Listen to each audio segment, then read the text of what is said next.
السلام علیکم، بسم اللہ الرحمن الرحیم۔ مقوقس نے یہاں تک کہا کہ ہرقل نے بیجا دخل اندازی کی تو اسے مجبور کر دیا جائے گا کہ وہ مصر سے دستبردار ہو جائے اور اپنی عیسائیت کو سنبھال کر رکھے۔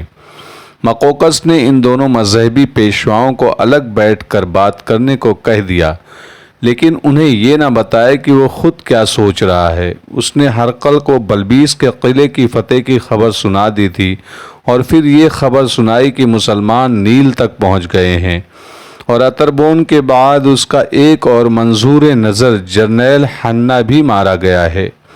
مقوقس کو معلوم تھا کہ ہرقل کا رد عمل کیا ہوگا۔ مقوقس کو یہ بھی شکایت تھی کہ ہرقل بزنطیہ سے مصر کے لیے امدادی فوج نہیں بھیج رہا۔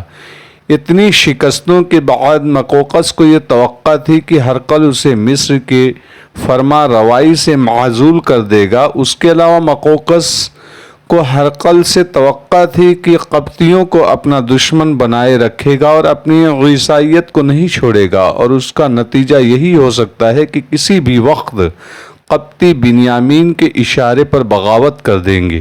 بنیامین اور قیرس الگ بیٹھے گفت و شنید کر رہے تھے۔ مقوقس نے اپنے جرنیل تھیوڈور کو بلا لیا اور اپنے خاص کمرے میں جا بیٹھا۔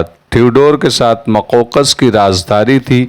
اب بازی تھیوڈور کے سر تھی اور وہ مقوقس مزید شکست کے متحمل نہیں ہو سکتے تھے۔ تھیوڈور، مقوقس نے کہا، بنیامین اور قیرس کو میں نے الگ بٹھا دیا ہے، لیکن میں سوچ سوچ کر اس نتیجے پر پہنچا ہوں کہ جب تک ہرقل ہمارے سروں پر موجود ہے ہم کوئی کامیابی حاصل نہیں کر سکتے، اور ایک روز مسلمان سارے مصر پر چھا جائیں گے اور ہرقل اس کا الزام ہمارے منہ پر تھوپ دے گا۔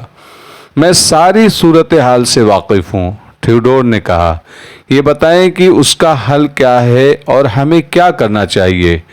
ہرقل کو معزول کر دیں، مقوقس نے کہا، لیکن یہاں اس کے حامی فوج میں موجود ہیں، وہ ہم دونوں کو یا مجھے قتل کروا دیں گے۔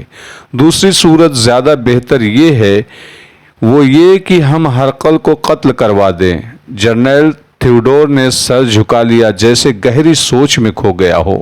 مقوقس اسے کچھ دیر دیکھتا رہا۔ آخر تھیوڈور نے سر اٹھایا اور آہستہ آہستہ سر اوپر نیچے ہلایا، جس کا مطلب یہ تھا کہ وہ مقوقس سے اتفاق کرتا ہے۔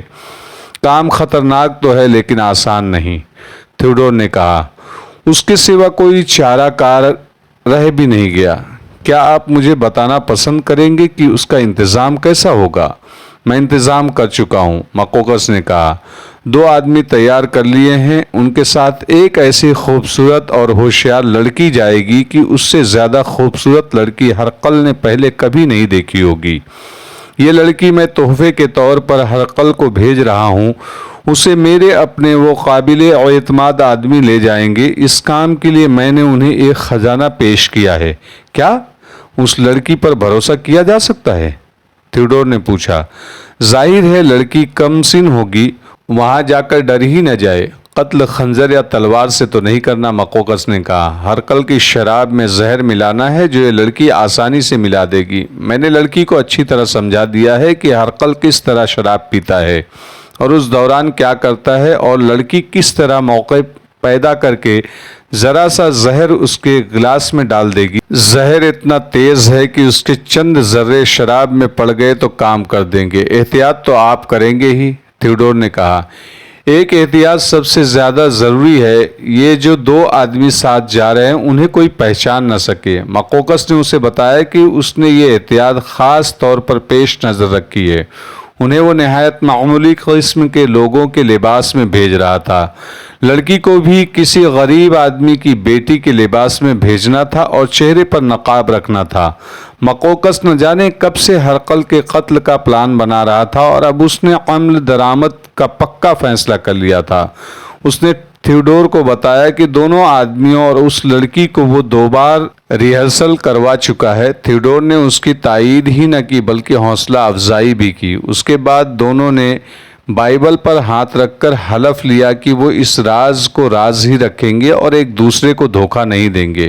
ادھر بنیامین اور قیرس عیسائیت کے نام پر مسلمانوں کے خلاف متفق ہو گئے۔ بنیامین صرف ہرقل کی ضمانت چاہتا تھا۔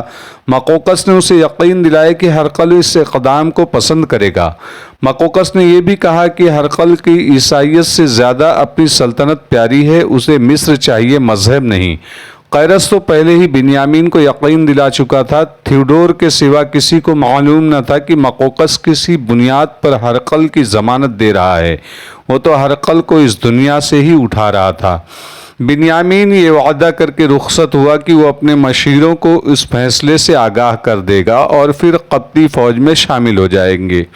وہ فوج میں شامل ہو یا نہ ہو، بغاوت نہیں کریں گے اور مسلمانوں کے ساتھ ذرا سا بھی تعاون نہیں کریں گے۔ مجاہدین اسلام کا لشکر عین الشمس کے کھنڈرات میں قیام کیے ہوئے تھا۔ کمک پہنچ گئی تھی اور اب سپہ سالار عمرو بن عاص کو آگے بڑھنا تھا۔ وہ زیادہ دیر انتظار کرنے والے سپہ سالار نہیں تھے، لیکن لشکر میں زخمیوں کی تعداد کچھ زیادہ ہو گئی تھی، ان کی مرہم پٹی ہو رہی تھی اور توقع تھی کہ کچھ دنوں تک یہ لڑنے کے قابل ہو جائیں گے۔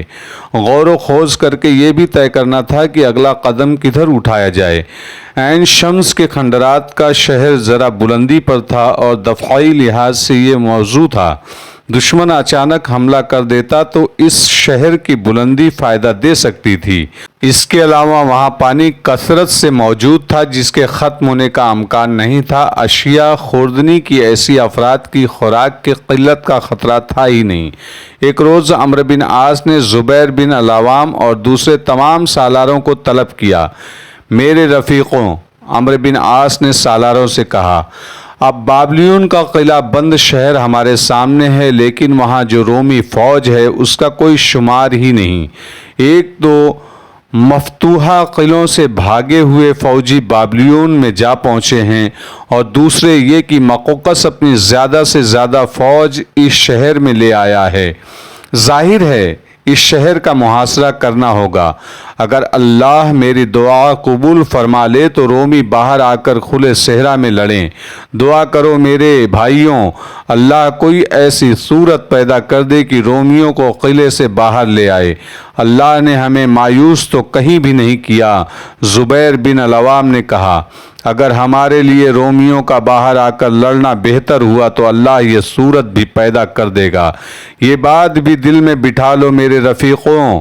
عمرو بن عاص نے کہا، اب ہم مصر کی فتح و شکست کے فیصلہ کن مرحلے میں داخل ہو گئے ہیں۔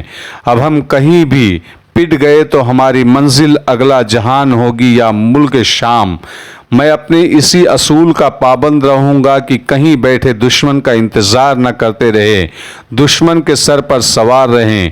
اس اصول نے ہمیں ہر معرکے میں کامیاب کیا ہے۔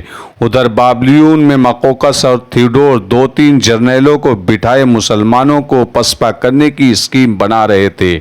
مقوقس کہہ رہا تھا کہ ان عربوں نے بابلیون بھی لے لیا تو پھر ان کی کہیں بھی پاؤں نہیں جم سکیں گے۔ عمرو بن عاص نے اپنے لشکر سے خطاب کرتے ہوئے کسی جگہ کہا تھا کہ ہم کہیں سے پسپا ہوئے تو یاد رکھو دشمن ملک میں ہمیں کہیں بھی پناہ نہیں ملے گی اور بھاگنے کی کوئی جگہ بھی نہیں ہوگی۔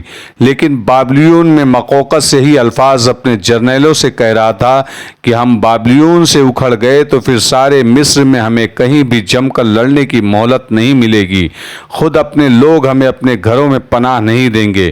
میں مسلمانوں کی چال سمجھ گیا ہوں، جرنیل تھیوڈور نے کہا۔ افسوس ہے اتربون جیسا تجربے کار جرنیل نہ سمجھ سکا۔ عربوں کا سپہ سالار پہلے حملے سے ہی اس اصول پر کاربند چلا آ رہا ہے کہ اپنی تعداد کو نہ دیکھو اور حملہ کرنے میں زیادہ دیر نہ کرو، ایک جگہ بیٹھے نہ رہو اور دشمن پر اس طرح ٹوٹ پڑو کہ وہ اس حملے کی غیر متوقع سمجھے۔ میرے دوستوں، امید ہے آپ کو اچھا لگا ہوگا۔